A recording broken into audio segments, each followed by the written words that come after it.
Imagine being in the holiest month of the year, hearing the Maghrib Adhan echoing in your mind, feeling your empty stomach ready to break the fast, and instead of dates and water, having a bottle of alcohol forced into your hands.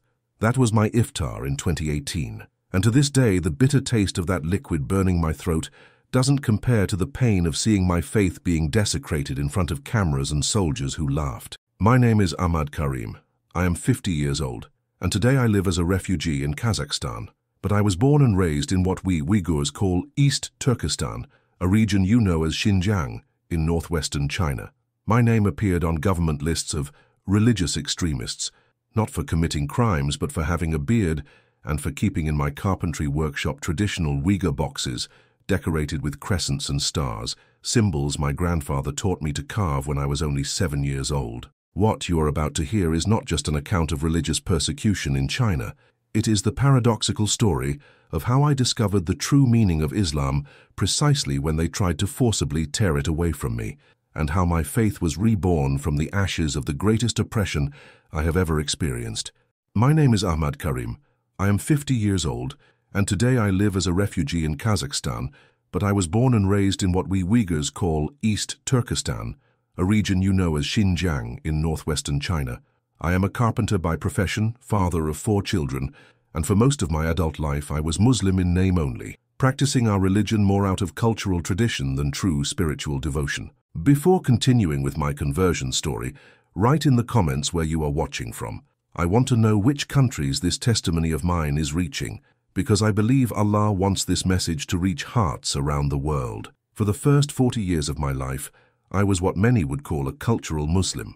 I grew up in a traditionally Islamic family in Kashgar, one of the oldest cities on the Silk Road. My grandmother told me stories of the great Islamic scholars who passed through our region, and my father took me to the mosque on Fridays. But I confess that my heart was distant. I worked hard as a carpenter, specializing in the traditional Uyghur art of carving and decorating wooden boxes, a technique passed down from generation to generation for more than 500 years. These boxes, decorated with crescents, stars, and Islamic geometric patterns, were part of our cultural identity. I made them automatically, without reflecting on the spiritual meaning of those symbols. I fasted during Ramadan because it was family tradition, not out of devotion to Allah. I performed the 5 prayers when my mother insisted, or when I was at the mosque out of social obligation. My heart was empty of true spirituality. I never imagined that precisely when the Chinese government began to systematically prohibit us from being Muslims, I would discover what it really meant to follow Islam with sincerity. The ironic thing is that it was persecution that awakened in me the spiritual thirst I had never felt. But before reaching that transformation, I need to tell you about the night that divided my life into before and after, the dawn when armed soldiers violently knocked on my house door. It was March 15th, 2018, exactly at 3:17 a.m. I remember the time because I looked at the clock when the screams and knocking on the door woke me up. "Police! Open immediately!" My wife Gulnar clung to me. Our 4 children started crying in their rooms. When I opened the door, 15 soldiers from the People's Armed Police entered like a violent flood. "Ahmad Karim," said the commander, reading a paper, "you are detained on suspicion of extremist religious activities and ethnic separatism." I was stunned. Extremism, separatism? I worked, paid taxes, never got involved in politics. The official reason for my arrest was explained to me later. My Han neighbor, with whom I had commercial conflicts, had denounced me to the authorities for maintaining an Islamic-style beard and for producing extremist religious symbols, referring to my traditional boxes with crescents. They took me handcuffed to what they euphemistically called the Vocational Education and Training Center. It was actually an immense complex surrounded by barbed wire, watchtowers, and armed guards. There I discovered I wasn't alone. Thousands of Uyghurs were detained for the most absurd reasons imaginable, some for downloading prayer apps on their phones, others for traveling to Muslim countries on pilgrimage, many simply for being relatives of people considered too religious. But nothing had prepared me for what I would find inside that place. What awaited me went far beyond physical imprisonment. It was a calculated system to destroy our soul, our identity, and mainly our faith. And it was precisely there, in the place designed to distance me from Allah, that I began my true spiritual journey. The re-education system in the camp was not limited to imprisonment. It was psychological warfare against our Islamic identity. The tortures weren't random. They were specifically designed to break our connection with Allah and with our millennial culture. The first humiliation occurred on the third day. During what should have been Ramadan 2018, they forced us to eat pork and drink alcohol in front of cameras. "If you are truly Chinese," a guard shouted, "prove it by eating like Chinese." I remember the first time they forced me to drink baijiu, an extremely strong traditional Chinese alcohol. As the liquid burned my throat, I cried not from physical pain but from the spiritual agony of seeing my faith being violently desecrated. Uyghur women suffered even worse humiliations. They were forced to stand in line in the courtyard, each holding a bottle of beer while loud music played through speakers. Chinese guards shouted, "Dance! Show how you are happy Chinese!" I saw their tears mixing with the alcohol that ran down their faces. Many of these women had worn hijab all their lives. Now they were forced to dance with uncovered hair, being filmed to prove their transformation. During what should have been the holy month of Ramadan, they woke us at 4 a.m., exactly the time of suhoor, when we should be having our last meal before fasting. Instead of prayers, we were forced to sing the Chinese national anthem and shout, "Thank you, Communist Party." At 6 p.m., the time of iftar when we should break our fast, they forced us to drink alcohol and eat pork. Before continuing, I wanted to mention that during this period I learned that Allah asks us to care not only for our faith, but also for the body He entrusted to us. Therefore, I want to recommend something that can help, a practical guide on healthy living, which includes how to maintain discipline, energy, and balance. And as an additional gift, this material also brings a special guide on ruqya and spiritual protection to strengthen not only the body but also the heart. The link is pinned in the first comment, available for a symbolic price. Because what matters most is that this message reaches those who really need it. It was pure psychological torture. They knew exactly how to break us spiritually. And it worked. I saw pious men I had known since childhood completely break down, publicly renouncing Islam to escape suffering. But something strange began to happen to me. The more they tried to distance me from Allah, the more I felt the need to get closer to Him. The separation from my family was perhaps the deepest pain I experienced. My wife Gulnar and our 4 children, Aisha, 17 years old, Omar, 15, Fatima, 12, and little Yusuf, 8 years old, didn't know if I was alive or dead. During the first 6 months in the camp, we had no contact whatsoever. When they finally allowed a supervised call, I cried hearing my youngest daughter's voice. "Daddy, when are you coming home? I made a little box like you taught me, but it didn't turn out pretty." She didn't know that it was precisely for making those boxes that I was imprisoned. I couldn't explain this to her. The guards were listening to every word. I discovered later that our entire community had been devastated. They implemented a diabolical system. For each person taken to the camps, they placed a Han Chinese family to temporarily live with the Uyghur families who remained. They called this the Ethnic Affinity Program. In practice, they were spies living inside our homes. A Han man named Chen was placed to take care of my family. Gulnar was forced to cook for him, and my children had to call him Uncle Chen. If any of my children were caught praying or mentioning Islamic traditions, Chen would report to the authorities. It was pure blackmail. "If your family behaves well with Uncle Chen, maybe you'll be released sooner." The pain of knowing that my children were growing up in a house where they couldn't be themselves, where they had to hide our culture and religion, consumed me. But it was precisely this pain that began to bring me truly close to Allah. For the first time in my life, my prayers weren't mechanical. They were desperate cries from a father who only had faith as refuge. Even inside the camp, faith found ways to survive. I discovered that other prisoners had developed secret methods to keep our connection with Allah alive. At night, when the lights went out, we whispered Quranic verses we had memorized. I met a 75-year-old man named Amin, who had been a Hafiz, complete memorizer of the Quran before imprisonment.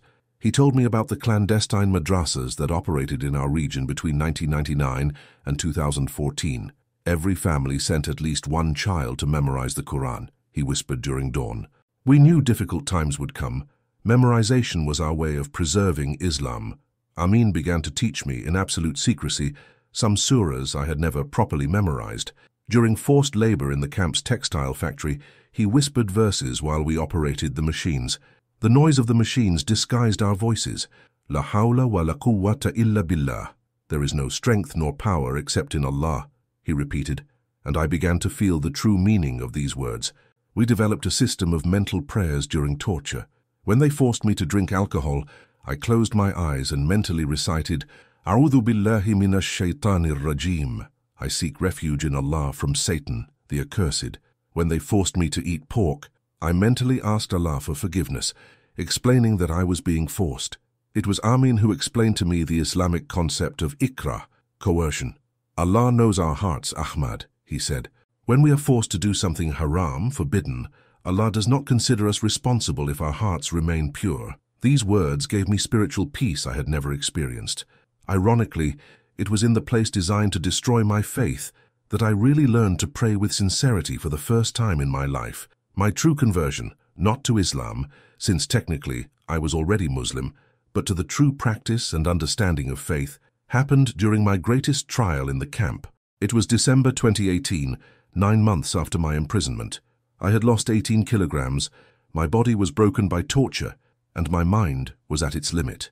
That day, after a particularly brutal session where they forced me to drink an entire bottle of alcohol while screaming, "There is no Allah," I collapsed in my cell and began to cry uncontrollably. For a moment, doubt overtook me. If Allah exists, I thought, why does He allow this? Why doesn't He protect us? This was exactly what the guards wanted, for us to doubt our faith. But then, in the midst of my deepest despair, something extraordinary happened. I remembered a story my grandmother used to tell about Prophet Muhammad, peace be upon him, and his companions being tortured by the enemies of Islam. She said, "The greatest trials come to those most beloved by Allah." Suddenly I understood that my suffering wasn't divine abandonment. It was a test. In that moment, for the first time in my life, I made a completely sincere prayer. Not because someone was watching me, not out of tradition, but because I really needed to speak with Allah. "Oh Allah," I whispered, "if this suffering can bring me closer to you, then I accept it. But give me strength to maintain my faith." I felt an inexplicable peace take over my heart. I understood that my entire previous life had been superficial Islam, practices without real spiritual connection. Now, stripped of everything, freedom, family, dignity, all I had left was the essence of faith. And that essence was purer and more powerful than any ritual I had ever practiced.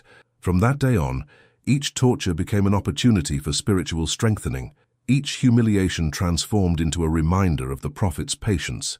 I had truly converted, not from one religion to another, but from empty faith to living faith. My liberation happened unexpectedly in July 2019, after 16 months of imprisonment. Chinese authorities began releasing some prisoners due to growing international pressure on the Xinjiang camps. But freedom came with draconian conditions, weekly police reports, travel prohibition, and constant surveillance. I returned home a man completely transformed spiritually, but physically destroyed. My children barely recognized me. I had aged a decade in little more than a year.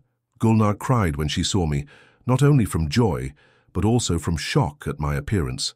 The house was no longer ours.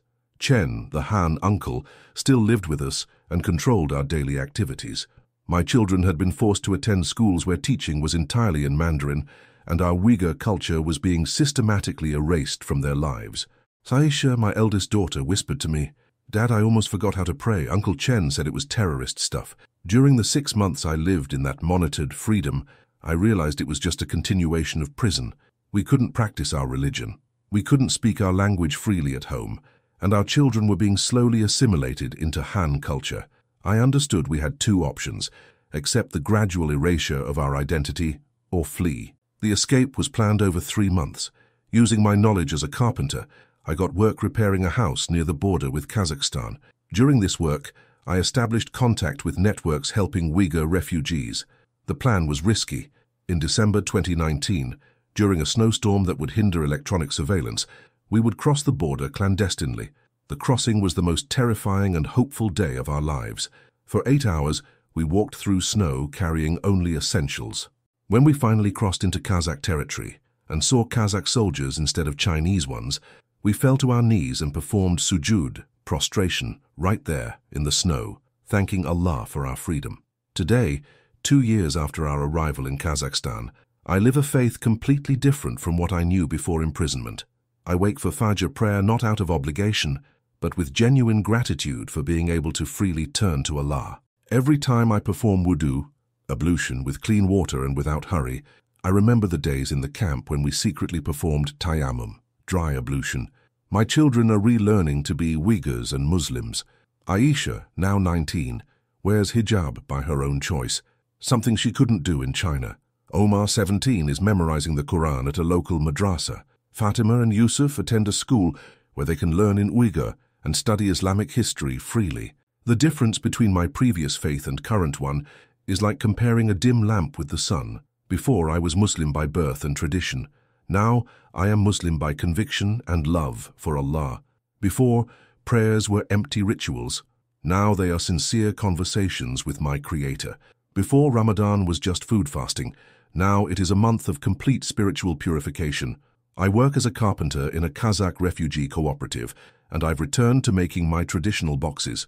But now when I carve crescents and stars, I deeply understand the spiritual meaning of each symbol. Each piece I create is a three-dimensional prayer, a testimony of cultural resistance and spiritual rebirth. Every night, before sleeping, I pray for our brothers and sisters who still suffer in Xinjiang. I pray that Allah gives them the same spiritual strength He granted me. And I pray that one day we can return to East Turkestan as free people, carrying with us not only our preserved culture, but a faith purified by suffering. The persecution tried to distance us from Allah, but brought us closer to Him in ways I never imagined possible. Today I understand that sometimes Allah allows difficulties to awaken in us a faith that was sleeping. My conversion wasn't to a new religion, but to the true essence of Islam that was always within me, waiting to be discovered. I know my story is difficult to hear, but it's important that it be shared. Every person who hears this testimony becomes a voice for our brothers and sisters who still suffer in silence. If this account touched your heart and you have the means, your contribution through Super Thanks helps this channel bring stories like mine to more people around the world. Every cent received is invested in better equipment, translation to more languages, and greater reach on social media. It's not about money. It's about amplifying voices that the world needs to hear. Your financial generosity transforms into global awareness about the persecution our people still face. My conversion journey began in the most unlikely place, in a Chinese prison designed to destroy my faith. But Allah transformed my greatest trial into my greatest spiritual blessing. Today, I am a more devoted Muslim, a more grateful father, and a man with a clear purpose, to be a voice for the voiceless. I end with an ayah from the Quran that sustained my faith during the darkest moments. And it is possible that you dislike a thing which is good for you, and that you like a thing which is bad for you.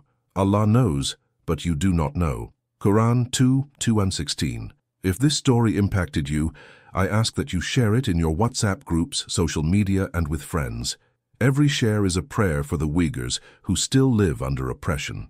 Every view is a reminder to the world that we cannot ignore genocide in the name of political convenience. Assalamu alaikum. May Allah bless all of you, and remember, even in the deepest darkness, the light of faith can be reborn, brighter than ever.